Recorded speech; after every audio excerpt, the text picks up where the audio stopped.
nous voulons parler de la présence de Dieu. Non pas la présence de Dieu qui est partout. Dieu est même dans l'enfer, mais nous voulons parler de la présence de Dieu qui donne la vie.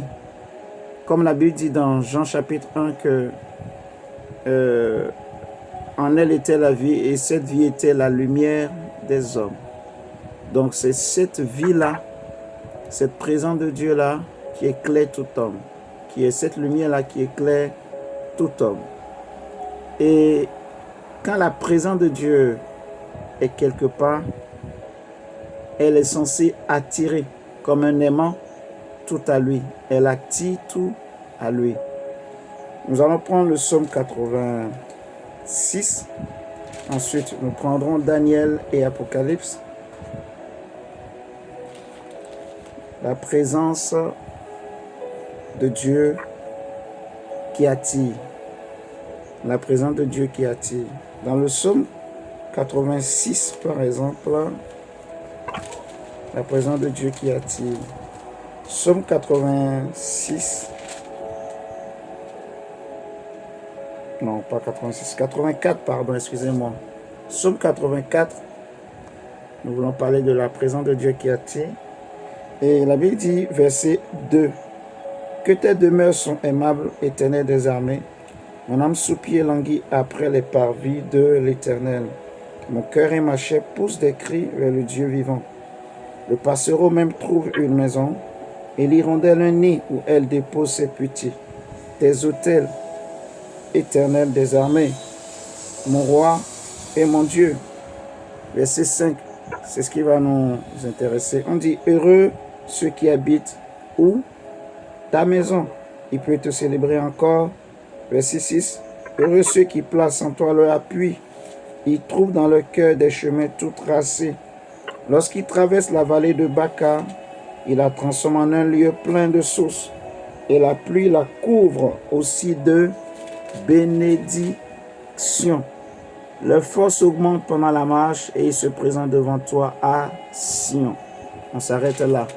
Donc ici, on nous parle de la présence de Dieu, de l'attachement que les Juifs avaient pour le temple, en fait. On va dire, ici, le temple est l'image de la présence de Dieu. Pour les Juifs, Dieu était dans le temple. Ils savaient que la Shekinah de Dieu, ce qu'ils appellent la Shekinah de Dieu, dans la tradition judaïque, qui est la gloire de Dieu, était dans le temple, représenté par le... Donc, ils cherchaient le coffre là de l'arche, ils vont récupérer ça. Ils savaient que quand ils amènent ça quelque part, c'est la gloire de Dieu qui venait, en fait. Ça représentait la gloire de Dieu. Bon, ça c'est beaucoup la partie historique que je suis en train de faire. En fait, en gros, c'est pour nous aider à comprendre ce premier texte qu'on a lu. Cela décrit le temple. Mais ce temple-là symbolise la présence de Dieu, là où il y a la gloire de Dieu, mais une présence qui attire, au point où même les hirondelles, même les oiseaux trouvent leur part, en fait, dans cette présence, dans ce temple-là. Les oiseaux aussi, ils vont là-bas pour chercher leur part de sécurité, de bénédiction, de bonheur, de source, de grâce, de vie. Voilà, donc, le temple représente la présence de Dieu pour les Juifs. Et voyez, on dit, heureux ceux qui habitent dans ta maison, dans ton temple, dans ta présence, il peut te célébrer encore. Heureux ceux qui placent en toi leur appui, ils trouvent dans leur cœur des chemins tout tracés. Et que même quand ils traversent la vallée de Baca, qui représente donc le moment de difficulté, ils trouvent dans leur cœur des chemins tout tracés que tu as déjà préparés pour eux. Et même leur force augmente pendant la marche. Tout simplement pourquoi? Parce qu'ils se tiennent devant ta face, ils se tiennent devant la face de Dieu, ils se tiennent dans la présence de Dieu. La présence de Dieu, c'est tout ce qui m'intéresse et j'aimerais parler. Parce que je sais que le temps avance, les jours passent, les années passent, les nuits passent. Et parfois, il arrive que l'homme s'éloigne de la présence de Dieu sans s'en rendre compte, en fait. Si vous regardez avec moi le livre de Prenons d'abord Jean. Jean 6. Et après, nous prendrons Daniel et Apocalypse. Nous allons prendre d'abord Jean, où Jésus dira que nul ne peut venir à moi si le Père ne l'attire. Si le Père ne l'attire. Donc, ce verset nous montre que c'est Dieu qui attire, ça c'est un, pour avoir le salut, pour être sauvé. Mais ce verset nous montre aussi qu'il y a une présence de Dieu qui attire. Dans Jean chapitre 6, au verset 44, Jésus dit que nul ne peut venir à moi si le Père qui m'a envoyé ne l'attire, et je le ressusciterai au dernier jour. Donc Jésus parle de son Père, il parle de la présence de Dieu qui était tout le temps avec lui.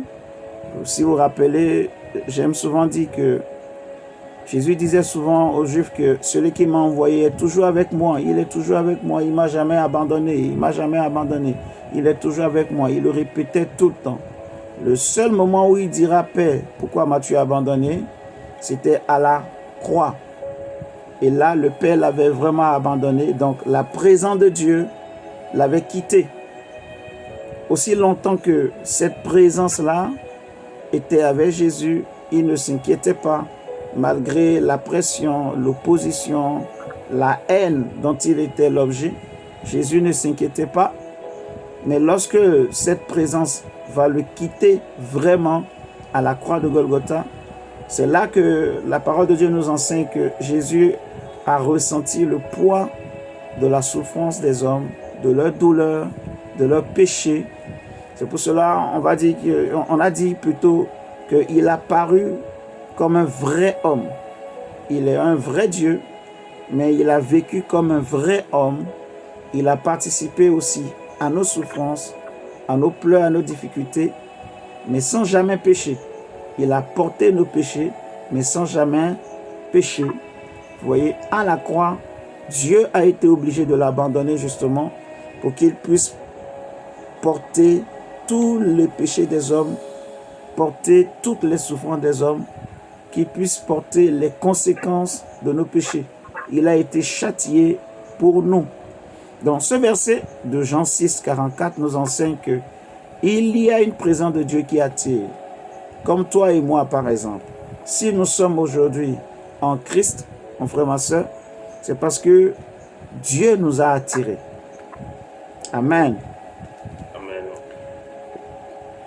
La présence de Dieu attire. Elle attire. Comme un aimant qui attire tout ce qui est fait, ferraille autour de lui, l'aimant attire.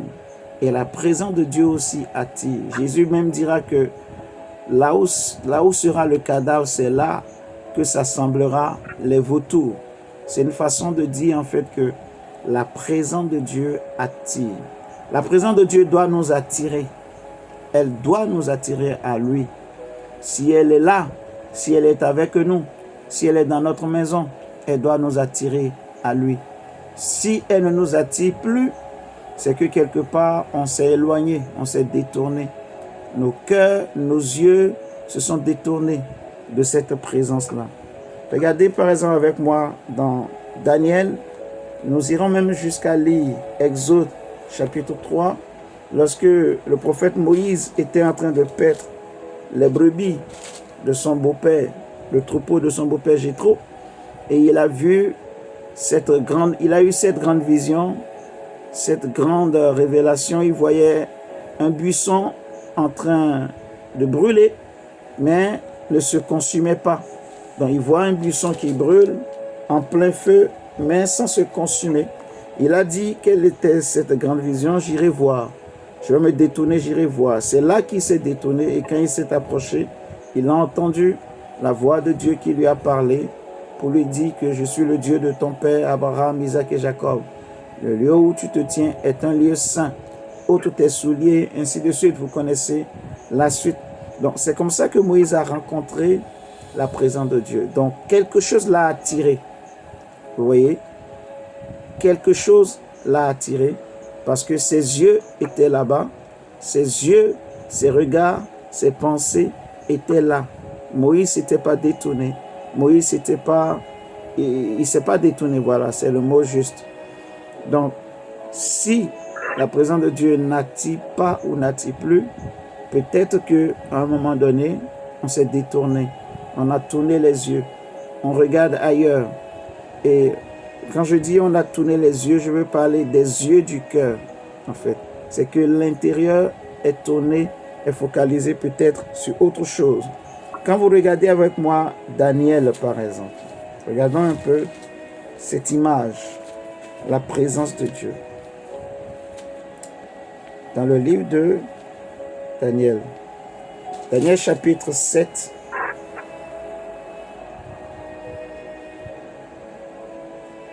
le verset 9, Daniel 7, verset 9, qui va nous parler du jugement dernier, qui nous parle du trône de Dieu, des trônes. Donc, il y a le trône de Dieu et il y a aussi des trônes. Et il y a des myriades d'anges. Dans la présence de Dieu, il y a une multitude d'activités, une multitude de choses qui se passent. On nous dit dans Daniel chapitre 7, verset 9, « Je regardais pendant que l'on plaçait des trônes, et l'ancien des jours s'assit donc sur son trône. Son vêtement était blanc comme la neige, et les cheveux de sa tête étaient comme de la laine pure. Son trône était comme des flammes de feu, et les roues comme un feu ardent. Un fleuve de feu coulait et sortait de devant lui. 1000 milliers le servaient, et 10 000 millions se tenaient en sa présence. » C'est ce que je disais le dimanche passé, que je ne connais aucun palais où il y a 10 000 millions de personnes qui se tiennent à la fois dans la présence d'un roi ou d'un président. Ça n'existe pas. Il n'existe pas une telle demeure sur cette terre où tu peux voir 10 000 millions de personnes à la fois en un même endroit comme ça, dans un palais. Ça n'existe pas ce type de palais sur la terre. Et je ne crois pas que ça existera. Parce qu'il faut être Dieu pour avoir un tel palais. Il faut avoir la gloire que Dieu a. La gloire du Messie, du Mashiach, pour avoir un tel palais. On dit 1000 milliers le servaient et 10 000 millions se tenaient en sa présence. En sa présence. Vous voyez? Pourquoi tous ces trônes étaient là? Pourquoi tous ces milliers d'anges, milliers d'hommes étaient là autour de cet ancien des jours? Parce que l'ancien des jours attire. Sa présence attire. Quand il est quelque part, il attire. Et il est tellement glorieux, éclatant, attirant que, en fait, on n'est pas censé le regarder en face. On ne peut pas le regarder en face à cause de ce qu'il est, à cause de ce qu'il dégage, à cause de sa gloire. La présence de Dieu attire. C'est vraiment ce que je veux beaucoup insister. La présence de Dieu attire. La présence de Dieu. Il faut que nos cœurs le désirent. Si ton cœur désire la présence de Dieu, alors elle se tourne vers Dieu. David dira dans le psaume 27 que mon cœur dit de ta part, cherchez ma face.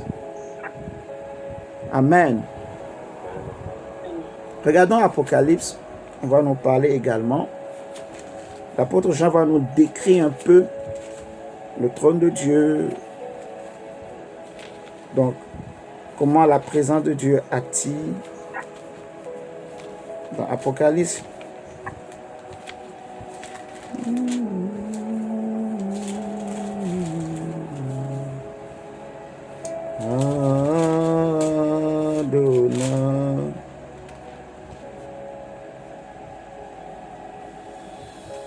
Apocalypse chapitre 4.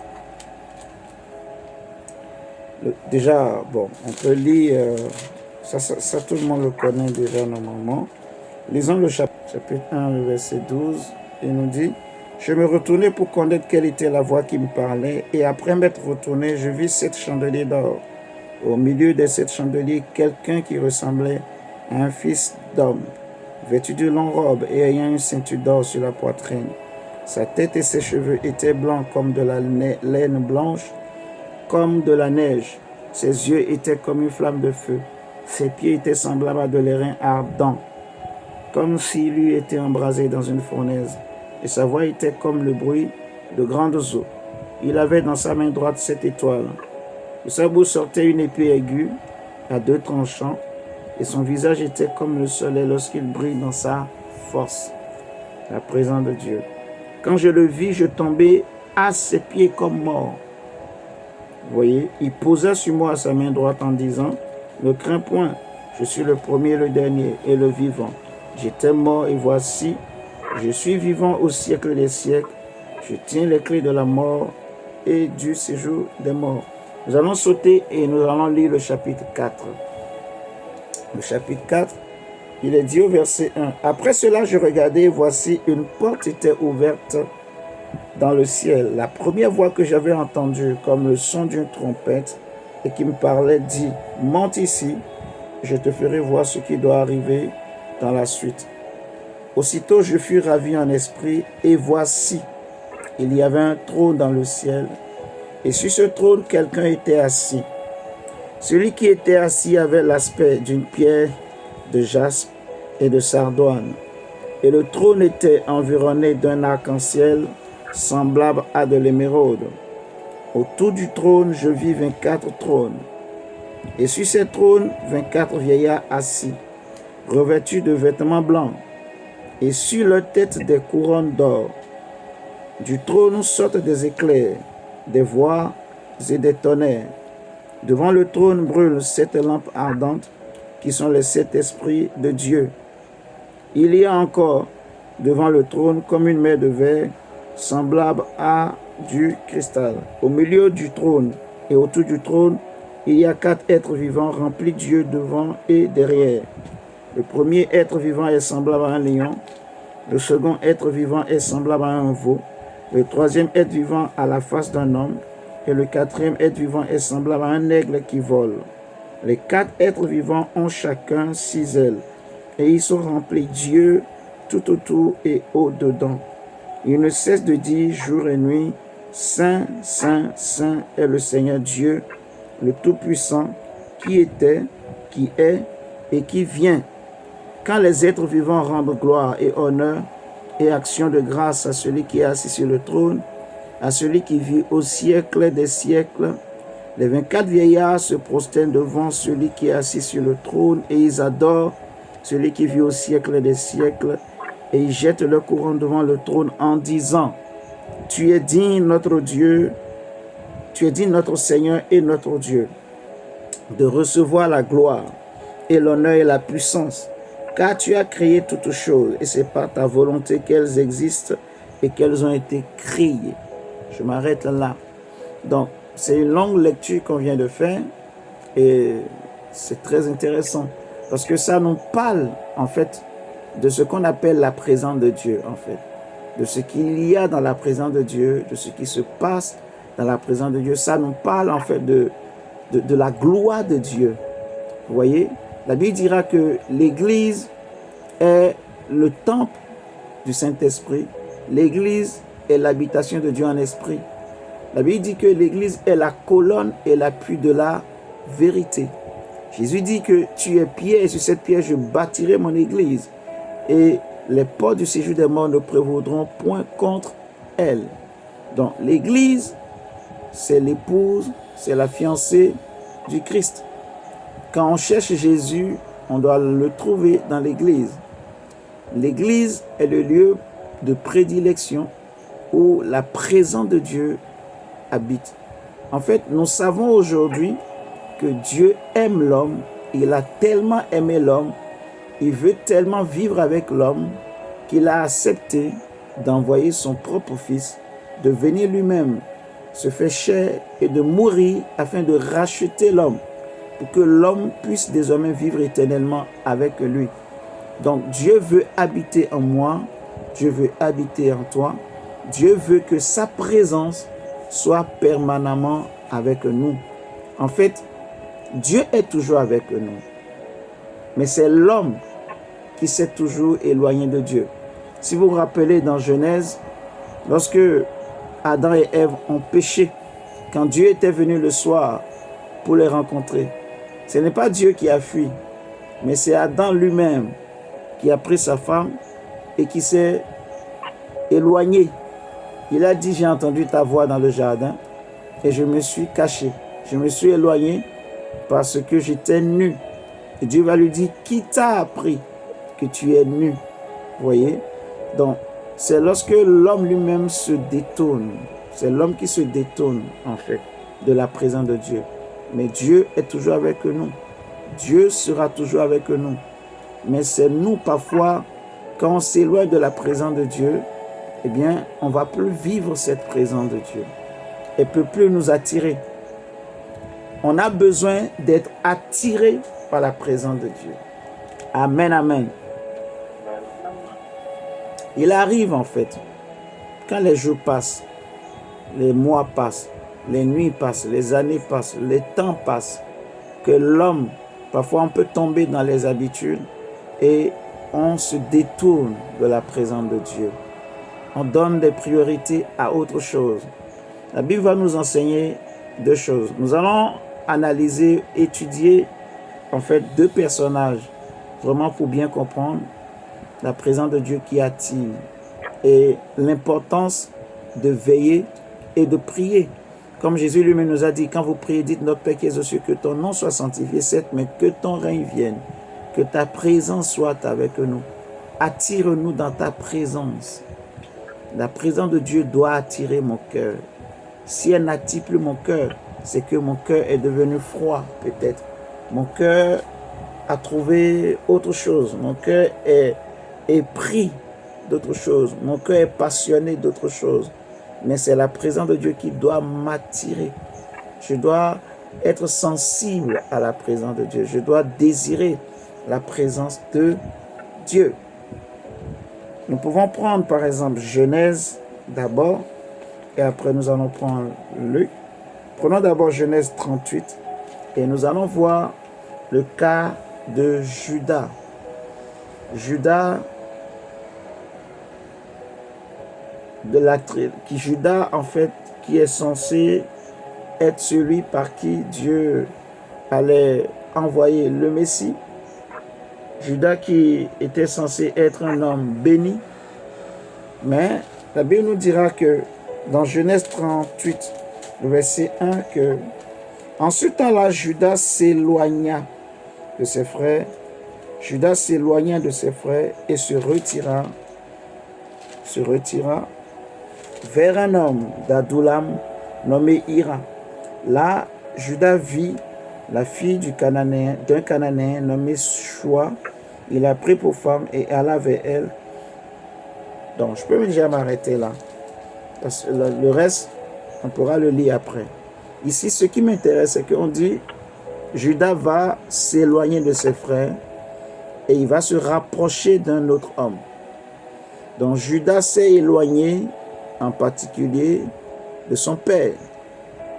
Judas s'est éloigné de Jacob. Et c'est Jacob qui portait la promesse. Donc on va dire Jacob est l'image de Dieu pour Judas. Judas, s'il s'éloigne de Jacob, c'est comme s'il s'éloignait de sa bénédiction. Alléluia. Nous pouvons parler, si on a le temps, on pouvait même parler aussi de comment elle s'appelle, de Jacob. Et c'est Jacob qui porte la bénédiction. Jacob est l'image de Dieu. Et parce que Judas s'est éloigné, on va voir que les malheurs vont commencer par arriver de maintenant à Judas. Judas, il a épousé une femme cananéenne. Lui, il est un enfant de Dieu. Il n'est pas censé épouser n'importe quelle femme. Mais il a épousé une femme cananéenne. Et donc, qu'est-ce qui va se passer? La femme va lui donner 2 enfants. Et après, on va voir que ces enfants vont mourir. Dieu va même les tuer. Dieu va tuer certains, bien sûr. Le premier va mourir. Judas va demander à son fils de prendre la femme de son grand frère pour lui donner une descendance. Mais celui-ci va commencer par voilà, jouer avec, se masturber. Quand il va avec la femme, il préfère donc faire son truc par terre, il se masturbait et Dieu va prendre cela en horreur, Dieu va le tuer. Donc les malheurs vont commencer par arriver. On va voir qu'à la fin, même Judas lui-même va commencer par aller chez les prostituées. Donc, alors que c'était des choses, des habitudes qu'il n'avait pas avant, en fait. Quand il était avec ses frères, quand il était avec Jacob, quand il était dans la présence de Jacob, dans la présence de Dieu, en fait. Il arrive vraiment dans le parcours de l'homme qu'à un moment donné, quand les jours passent, les mois passent, le temps passe, sans s'en rendre compte, qu'on s'éloigne, qu'on s'éloigne, qu'on s'éloigne, sans le savoir. On est attiré par autre chose. On est attiré par autre chose. Et c'est comme ça que Judas s'est éloigné de Jacob. Judas s'est éloigné de ses frères, en fait. Ça arrive qu'il y en a que ils étaient parfois assidus au culte, à l'église, mais avec le temps, les choses qui se passent, ben, ils sont plus assidus, ils deviennent rares à l'église. Il y a des personnes, parfois, on peut les voir. Avant, on les voyait tout le temps, mais après, quand on ne les voit pas, on s'informe. Ah, ben voilà, ils prient dans d'autres églises. Ah, ou bien, ils ne prient plus. Ah, ou bien, voilà, ils ont fait ceci. Ah, bien, voilà. Il y a beaucoup de raisons, mais il y en a parfois, en fait, qui sont comme ça. Parce que les jours passent, les années passent, le cœur est devenu froid. Le cœur est maintenant attaché à autre chose. Mais le problème, c'est que l'homme ne connaît pas ou ne comprend pas l'importance de la présence de Dieu. L'importance, en fait, que nos cœurs soient tout le temps attirés vers la présence de Dieu. Sans la présence de Dieu, nous ne pouvons rien. Comme j'ai dit tout à l'heure que cette vie est la lumière des hommes. C'est la lumière là qui éclaire tout homme. Non, la présence de Dieu, c'est elle qui éclaire tout homme, tout individu. J'ai besoin de la présence de Dieu. Tu as besoin de la présence de Dieu. Dans ma vie, dans ta vie, dans ta famille. Judas s'est éloigné de ses frères. Judas qui est censé être béni. Dans Genèse 49, par exemple, quand Jacob va prophétiser. Regardons Genèse 49. Parce que ce que Jacob a dit dans Genèse 49, au verset 8. Ouais, Naomi, merci, ma fille comme. Ouais, Naomi, j'avais oublié Naomi. Naomi et Ruth. C'est peut-être la fatigue qui fait ça.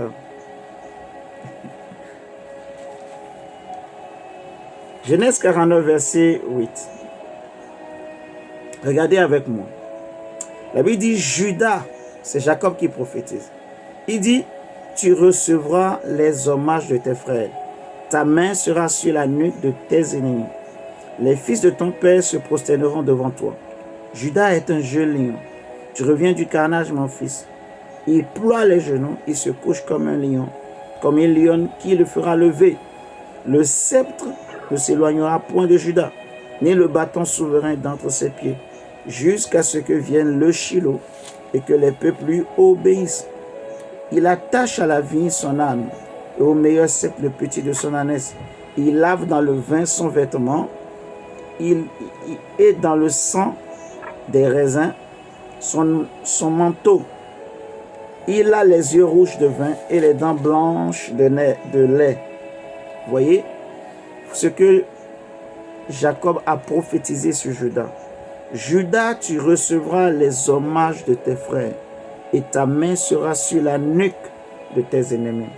Donc c'est la domination, c'est l'élévation, c'est la gloire, c'est la grandeur, en fait, que Jacob voit pour Judas. Ce que Dieu avait préparé. Parce que c'est quoi la prophétie, en fait? La prophétie, ce n'est pas quelque chose qu'on a créé ou de nouveau. La prophétie, c'est simplement ce que Dieu a déjà préparé pour l'homme que Dieu révèle au travers de quelqu'un. Amen, amen.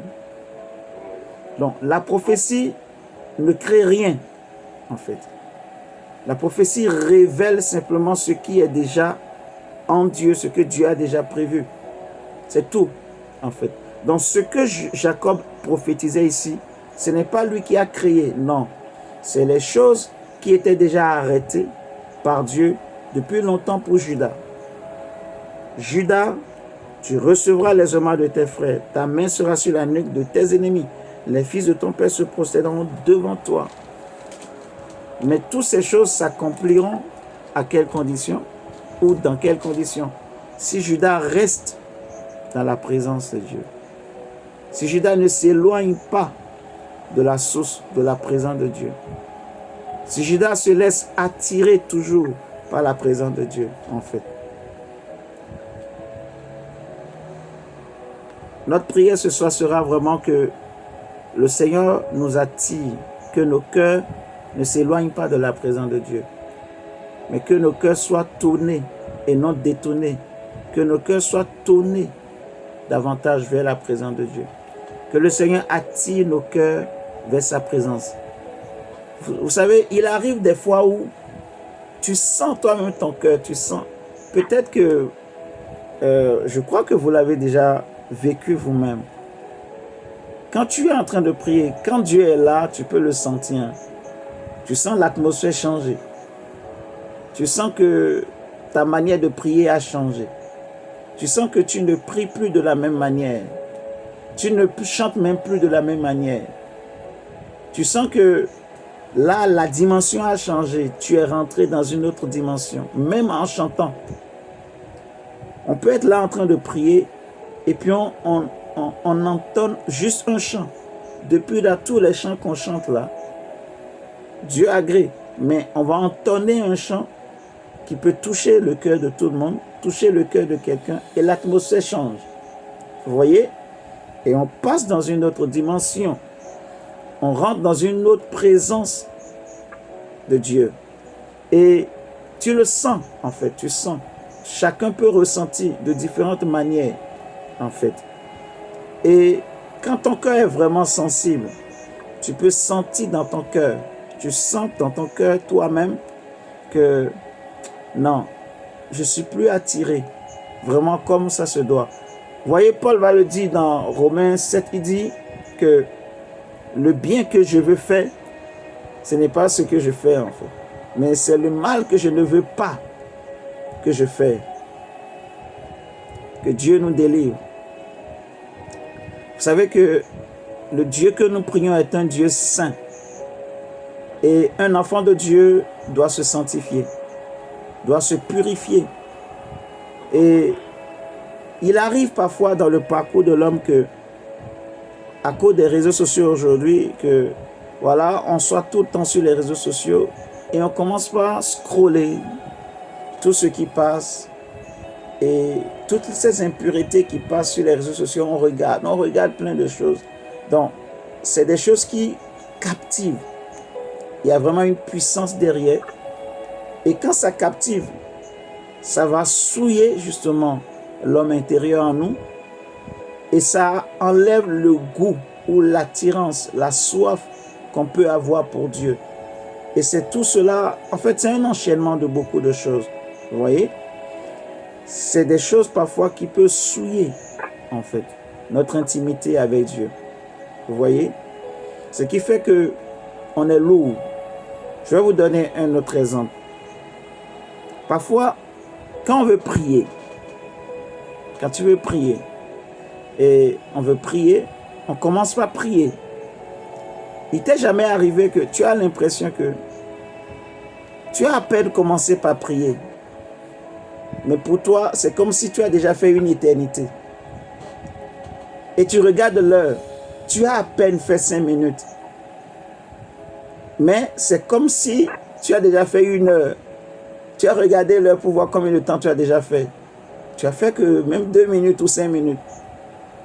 Mais toi, tu pensais que tu as déjà fait 1 heure. Ça veut dire que tu es pressé de partir. Tu es pressé d'aller faire autre chose. autre chose qui ne va pas peut-être te fatiguer. C'est comme si prier là, méditer là, ça te fatiguait, en fait. Ça fatiguait ton âme. Vous voyez? Donc, on n'est plus attiré, en fait, par la présence de Dieu. Pourquoi? Parce que quelque chose est rentré. On a pris le cas de Judas tout à l'heure. Judas qui va s'éloigner de ses frères, donc de Jacob, et il va se rapprocher de quelqu'un d'autre. Il va se rapprocher d'un Cananéen, Adullam. Il va épouser une femme cananéenne. Et les malheurs vont commencer par arriver. Judas qui n'avait pas certaines habitudes, il va commencer par développer certaines pratiques, certaines habitudes. Judas qui ne connaissait pas les prostituées, il va commencer par aller voir les prostituées.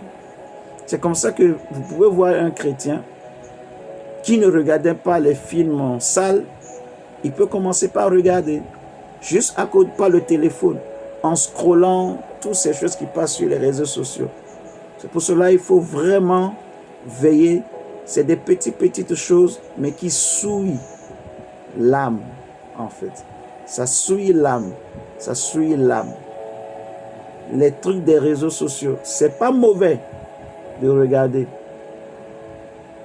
Je mentirais si je dis que moi-même je ne regarde pas. Je regarde les réseaux sociaux aussi. Donc, c'est pas mauvais. Mais il faut veiller, il faut faire attention. Parce que c'est des choses qui souillent l'âme. Sur les réseaux sociaux, il y a de tout. Il y a de tout. Et c'est fait en sorte que les algorithmes là sont calculés en sorte que, en fait, les choses que les hommes aiment le plus, dès que tu es dedans là, c'est ça que ça commence à te proposer. Ce que la majorité aime, ce que le monde aime, c'est ce que ça commence à te proposer. Vous voyez? Parfois, ça m'attriste quand je me rends compte que, on préfère passer du temps à faire autre chose que de passer du temps à juste prier. Mais je ne peux que m'attrister parce que je n'ai pas la force pour changer ça, en fait. C'est l'humain, en fait. C'est l'humain. Donc, il faut, peut-être qu'aujourd'hui, on ne peut pas faire mieux. Bon, je ne sais pas comment je vais le dire. Non, ce n'est pas ce que je veux dire. Peut-être qu'aujourd'hui, on ne peut pas changer les choses tout de suite. Mais quand même, si on le veut, on peut améliorer cela. J'espère que vous me comprenez. On peut améliorer cela, en fait. Parce que le Dieu que nous prions est un Dieu saint. Si les voies par lesquelles nous passons pour l'élever, l'adorer, le glorifier, sont souillées, ce qui souille l'homme, ce n'est pas forcément un péché apparent. C'est des petites choses, petites actions, petites pratiques qu'on peut avoir, qu'on a souvent dans la vie. Mais ça souille, en fait, notre intimité avec le Seigneur, notre âme, notre conscience, notre subconscient. Et on est captivé par autre chose, en fait.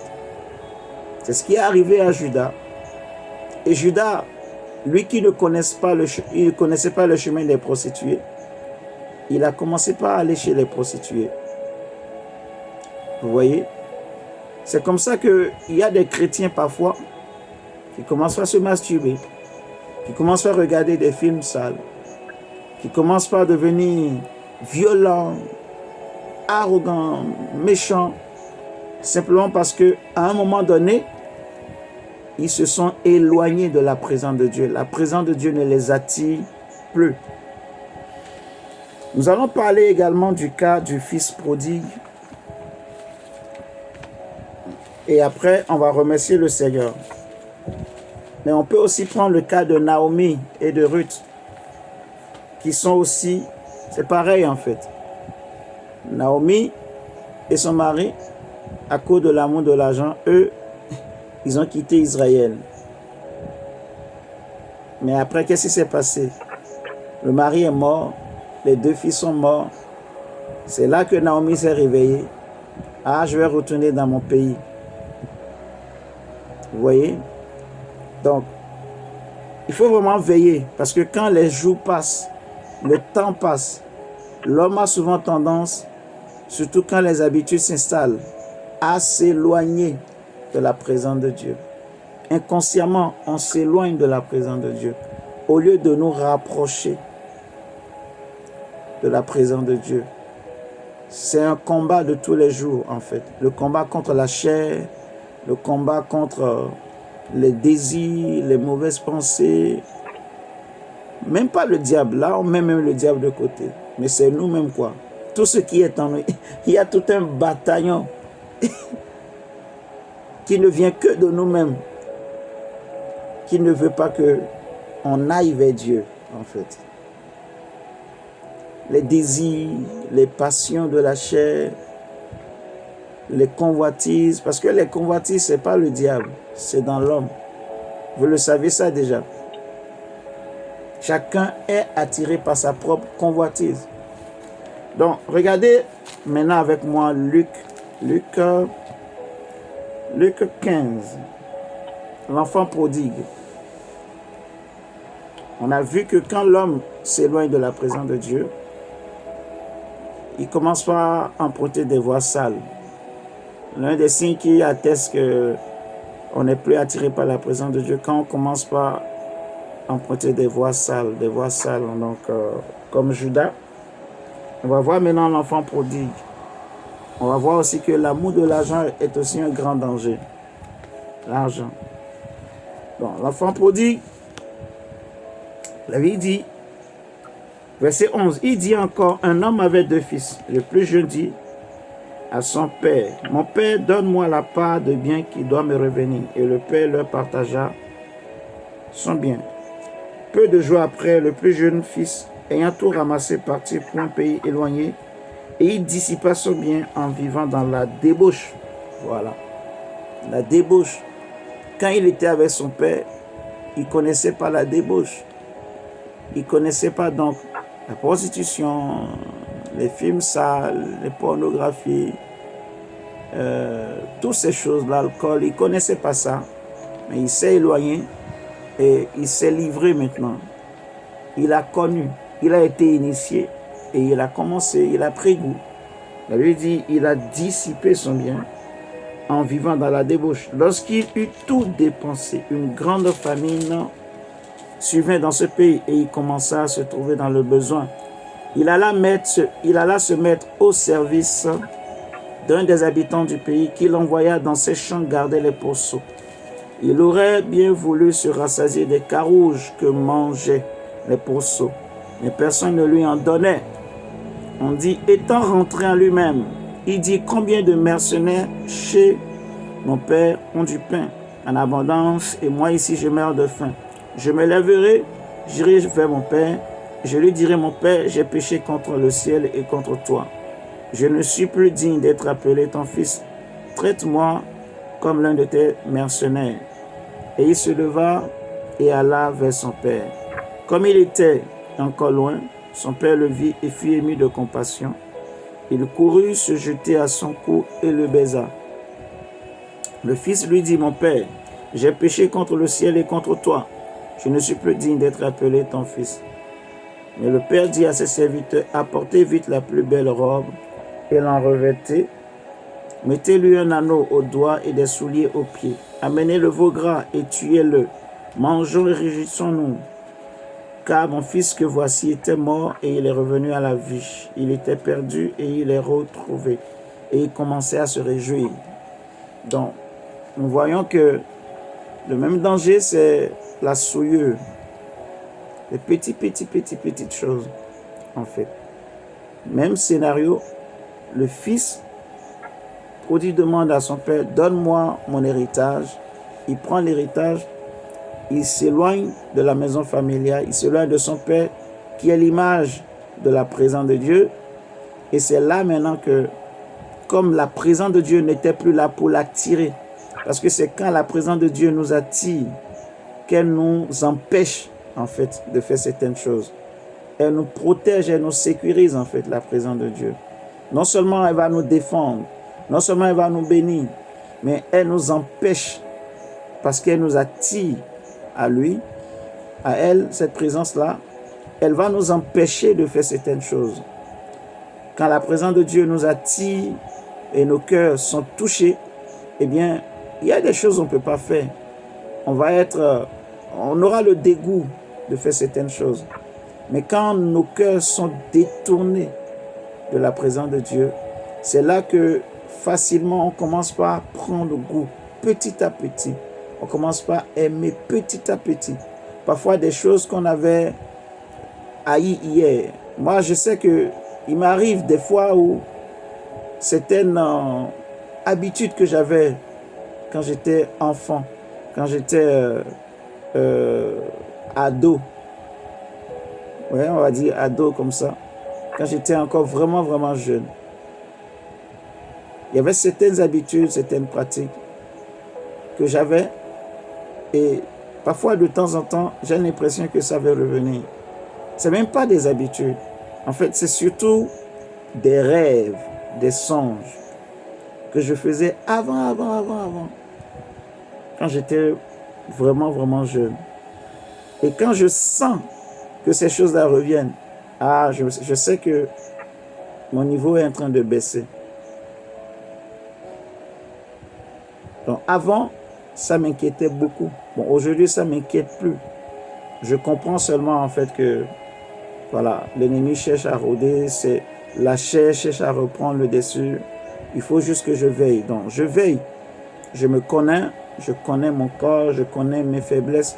Je veille justement pour rester toujours debout.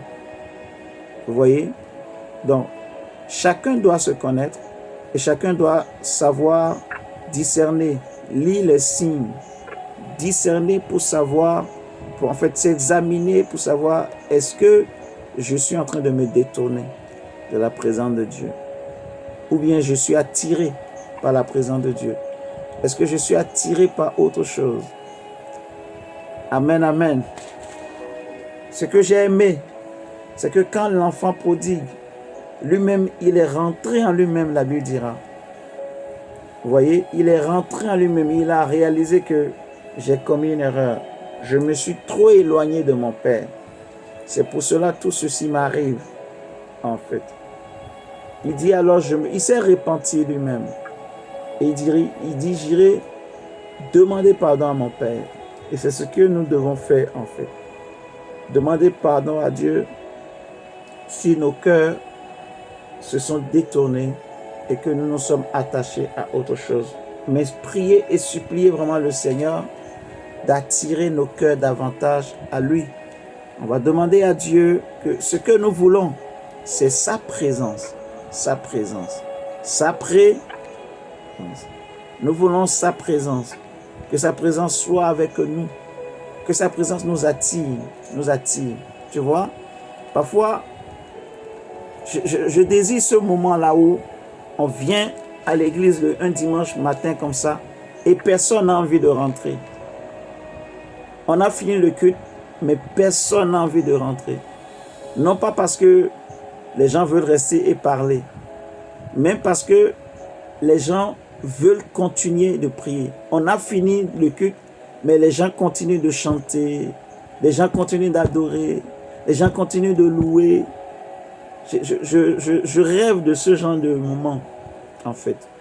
Donc, les gens ont une soif, vous voyez, où les cœurs sont totalement attirés. Mais souvent, nous, des fois même, on met la pression aux prédicateurs.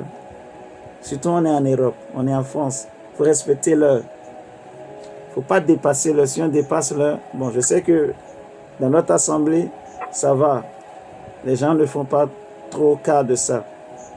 Mais imagine parfois dans une assemblée où on ne tolère pas. En tout cas, les fidèles ne tolèrent pas qu'on dépasse l'heure. Et toi, tu te permets de dépasser l'heure. Tu vois, tout ce que tu peux crier. Et moi, je rêve de ça, en fait. Vous voyez? Parfois, ça m'attriste, mais je ne peux rien.